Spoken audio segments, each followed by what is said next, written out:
Welcome to the Brookmont Interfaith service. In this time together, let's take notice of thresholds. Last night was a threshold, a time between two other times that have their own distinctive qualities. The moon in its fullness was viewable in the sky last night, a threshold between the waxing of the moon and the waning of the moon, which will begin tonight. Last night I attended, online of course, a Sufi service that occurs every full moon that includes the repetition of and meditation on some of the 99 names of God and prayers for healing and blessings. This was led by Dr. Ibrahim Jaffe, a Sufi spiritual guide. He wrote in his introduction to the service, "Full moons are a powerful time when the veils of this world are at their thinnest for the month, and it is known for being a potent time to receive guidance from God." Many traditions mark the full moon as a time to set intentions for the coming month. Its beauty and strength and benevolence in giving light to us in the darkness of night is inspiring and is celebrated in many spiritual traditions. Women's circles all over the world come together on the full moon, and I would like to share a song by Heather Houston from one of those circles. It's called Full Moon Chant. In the light of the full moon I am love, offering my prayers to rise above the thoughts and the fears that hold me down from thriving on this earth as she spins around.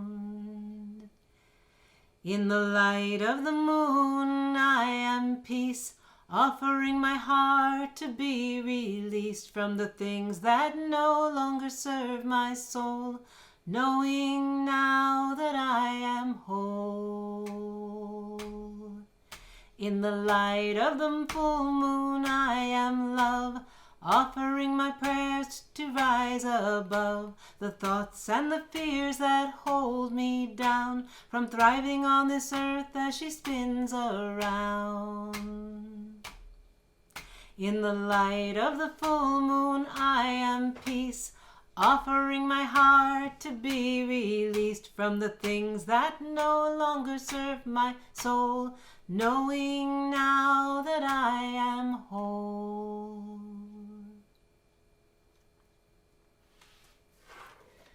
We now stand on the threshold of spring. We will have weeks where it seems as if there's a push and a pull between winter and spring. Small flowers shoot up from the ground to remind us of what is to come, to be covered in frost the very next day.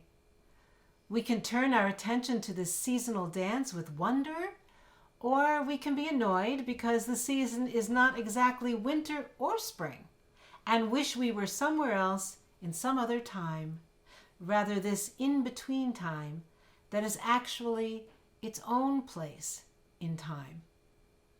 We live in a time that wants answers, definitive answers, the faster the better. As poet and philosopher John O'Donohue writes, "Today many people describe themselves as being in transition. In a culture governed by speed, this is to be expected, for the exterior rate of change is relentless. But the word transition seems to be pale, functional, almost inadequate, and impersonal. It does not have the same intensity of psychic weight as the word threshold evokes." I agree. A threshold is a place unto itself. We may pause before it, enter it, and then leave the threshold and enter the other side. Transition does not name the middle part. One moment here, living, working, thinking in one way, and the next, poof, change, transition, as if something has really gone awry, if there is no poof. A threshold gives us a chance to intentionally shift from one room or reality to another, if we notice it. We can certainly look back and reflect on thresholds crossed, what was lost, what was gained, what wisdom can be gleaned. O'Donoghue writes, looking back along life's journey, you come to see how each of the central phases of your life began at a decisive threshold where you left one way of being and entered another. A threshold is not simply an accidental line that happens to separate one region from another. It is an intense frontier that divides a world of feeling from another. Often a threshold only becomes clearly visible once you have crossed it. It becomes a dividing line between the past and the future. More often than not, the reason you cannot return to where you were is because you have changed. You are no longer the one who crossed over. It is interesting that when Jesus cured the blind man, he instructed him not to go back to his village. Having crossed the threshold into vision, his life was no longer to be lived as it had been before. This year, because of the pandemic, we are all feeling antsy, apprehensive, and giddy as we try to imagine what life will be like when we no longer have to be so socially distant from each other. This is what is called a liminal place. This means we're feeling ourselves at a boundary or even on both sides of a boundary. Maybe a place where we know nothing, or everything, or a bit of both at the same time.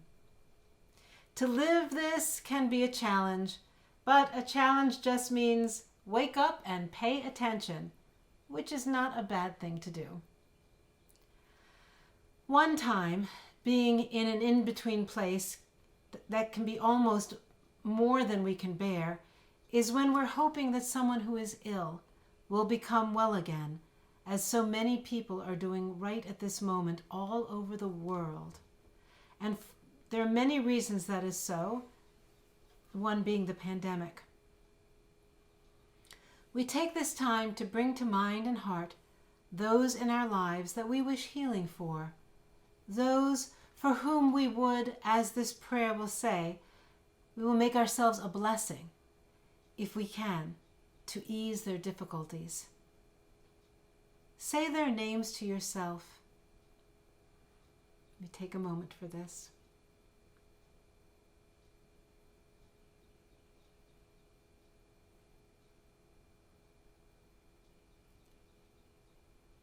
Now, if you wish, expand your circle of concern to all those in need of healing and those who love them during this prayer of healing.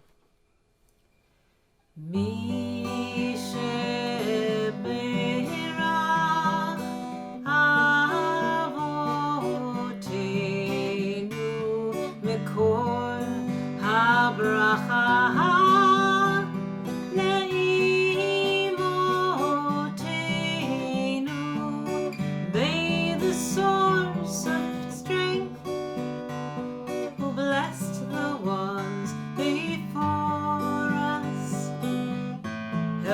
Find the courage to make ourselves a blessing, and let us say Amen.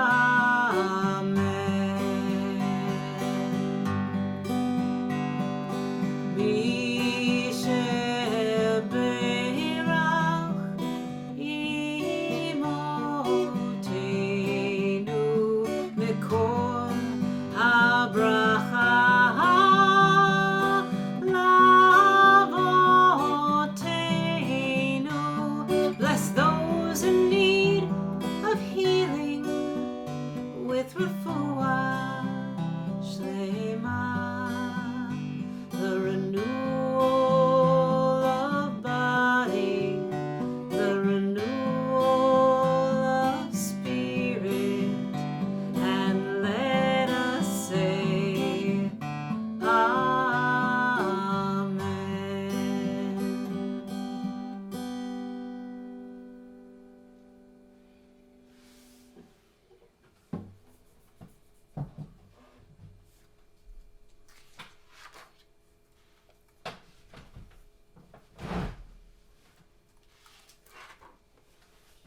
The in-between places where the inner world and the outer world meet, where the spiritual world and the physical world touch, the infinite and the finite kiss. These are often the places where art, music, poetry, dance, and rituals are made. These are the moments when a person can have one foot on either side of the threshold, being in a way in two worlds, two states of consciousness at the same time. What a huge gift that liminal state is. Another reason to make friends with the place in between is because a pause we take at the threshold between something happening in our lives and our response helps us not live in a state of reactivity. Viktor Frankl's wonderful way of saying this is, between stimulus and response, there is a space. In that space is our power to choose our response. In our response lies our growth and our freedom. During our mindfulness meditation, we will be paying attention to the moment between breaths. We will breathe in and notice that moment in time that is neither the in-breath nor the out-breath. We will breathe out and notice the moment before the in-breath, a threshold to the in-breath. We will feel the powerful concept of a threshold, a place to pause, right here in our bodies. This is something that we very naturally do, because if you try to breathe, and I invite you to try it now, if we try to breathe with no pause in between the in-breath and the out-breath, we can feel how unnatural that is. Just try it. There's no pause. Pretty soon we hyperventilate.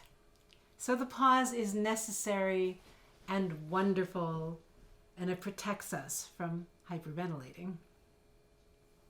I invite you to get your body into a comfortable position that also supports being alert, so you can be curious about your experience. Check out your body, see if there are any places that need to be adjusted, stretched, lifted, allowed to crack. And you know what? I noticed something that I need. If you could hand me a pillow, please. Thank you, Charlie. Here we go. I need a pillow behind me.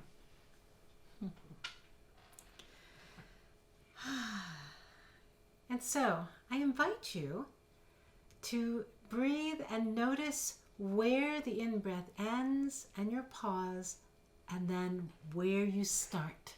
The out-breath, and then at the bottom there, the out-breath. Notice a pause, and then begin the in-breath. Now, if you're thinking, how will I know when to do that? I can offer some counting, and some people will like counting, and some people will not like counting. But this way of breathing was taught to me, and I think that sometimes it's very useful. So we breathe in for 4 counts. Pause for 2. Breathe out for 5 counts. Pause for 2 at the bottom there. Breathe in for 4. 2 for pause. And you may wonder, why breathe out for 5? The metaphorical reason I was given was that it's always better to give more than you take. So we take in 4, we give out 5, and it is practicing generosity.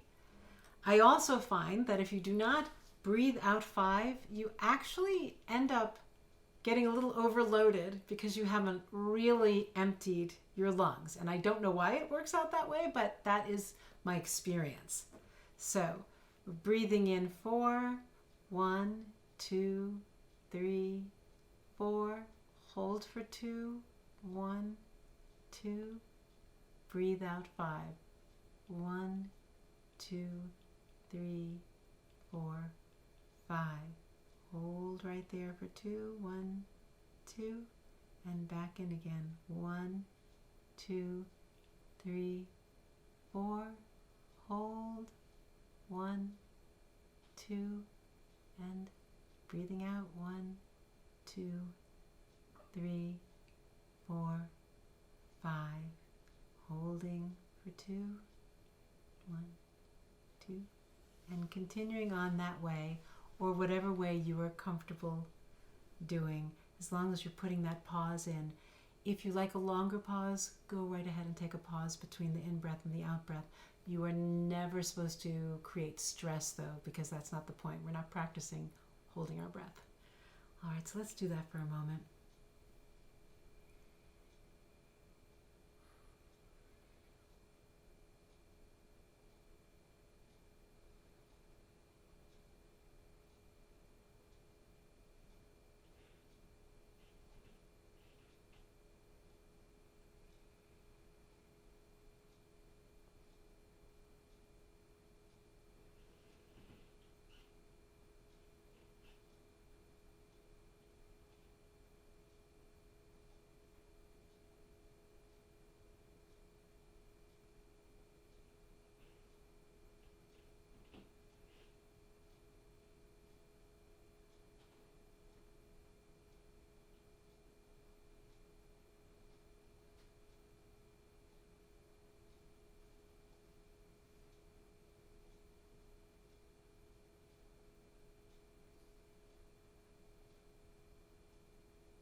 Now I'd like to take a little opportunity to reflect on the words of the full moon chant.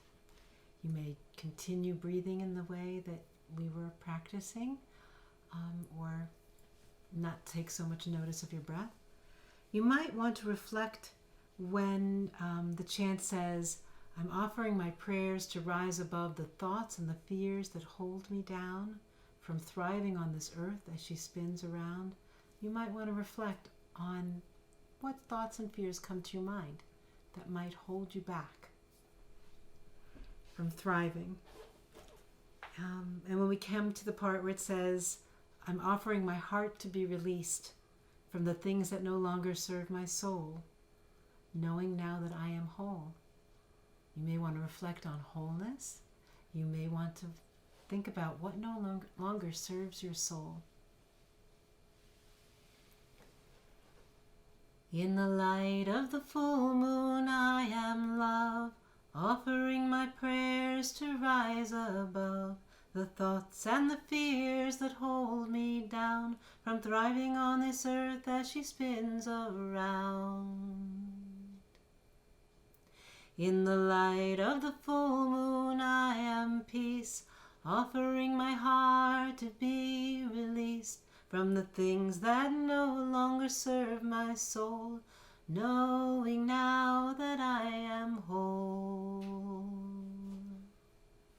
In the light of the full moon I am love, offering my prayers to rise above the thoughts and the fears that hold me down from thriving on this earth as she spins around.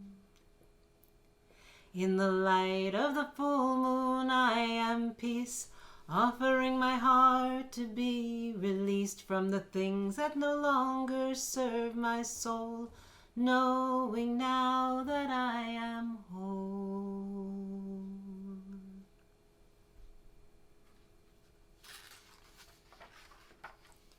If your eyes have been closed, feel free to open them when you are comfortable doing so.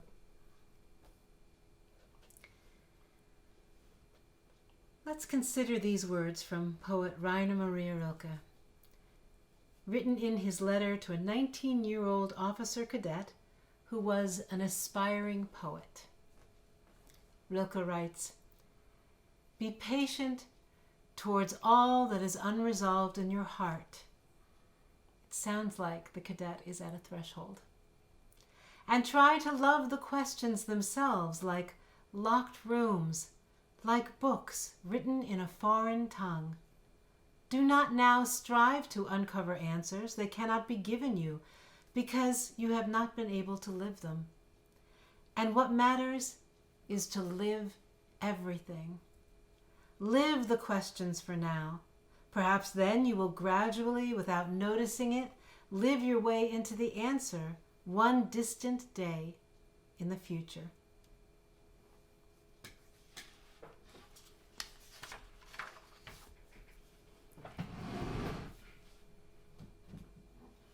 We come together to sing May God Bless.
To end with some words again from John O'Donohue from his book Benedictus, which means blessings.